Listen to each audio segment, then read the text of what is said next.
Isang pinagpalang araw sa ating lahat. So, ngayong araw is May 27, 2024. So, ngayon is pagpapatuloy lang natin or dadako na pala tayo ngayon sa ating new series na tatalakayin. So, una sa lahat, gusto ko muna magpasalamat sa Diyos dahil binigyan na naman tayo ng pagkakataon sa araw na ito na makapag-discuss ng kanyang salita. So, gusto ko rin humingi ng paumanhin dahil madilim dito sa aking pwesto, dahil dito sa bahay namin ay limitado lang ang pwede kong mag-videohan dahil hindi lang kami ang pamilya na nakatira dito. So, nandito ako sa may hagdan, pero hindi naman ito magiging kumbaga hindi ito magiging hadlang para pag-usapan at purihin natin Diyos. So, yung bago natin talakayin ng series na talakayin natin ngayong araw is muli muna natin hapyawan ng konti yung series na tinalakay natin last week or kahapon para doon sa bagong tagapakinig at tagapanood. So, yung tinalakay namin is understanding the gospel. So, pag sinabi kasi natin gospel, ito yung magandang balita ng Diyos.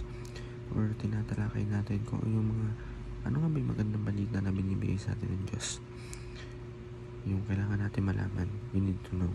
So, ang series na tatalakay natin yung araw ay God's Catalyst in Shaping the History.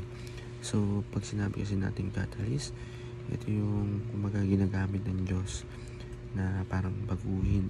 Pwede siyang pangyayari or tao yung nagiging pagbabago sa mundo. Yung pagbabago na sa mundo, sa pagkakataon sa bilang isang Kristiyano, di ba?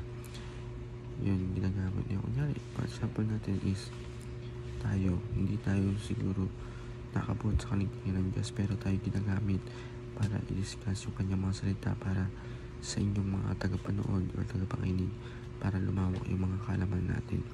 So, yung Bible verse na talakayin natin yung araw ay Genesis chapter 6 verse 7 to 9.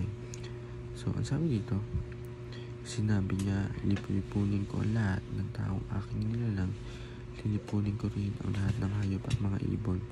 Kinalulungkot kong nilalang ko pa ang mga ito. Ngunit si Noe naging kalugod-lugod kay Yahweh.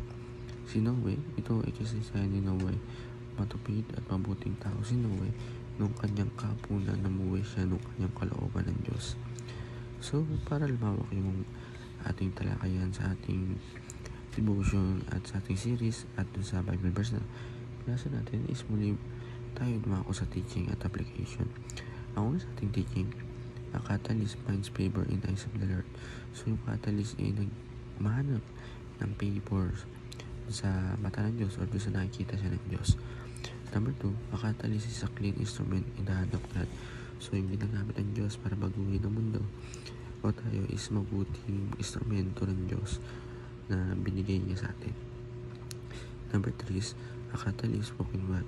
So, yung catalyst is may kaugnayan or malapit sa Diyos na malapit yun.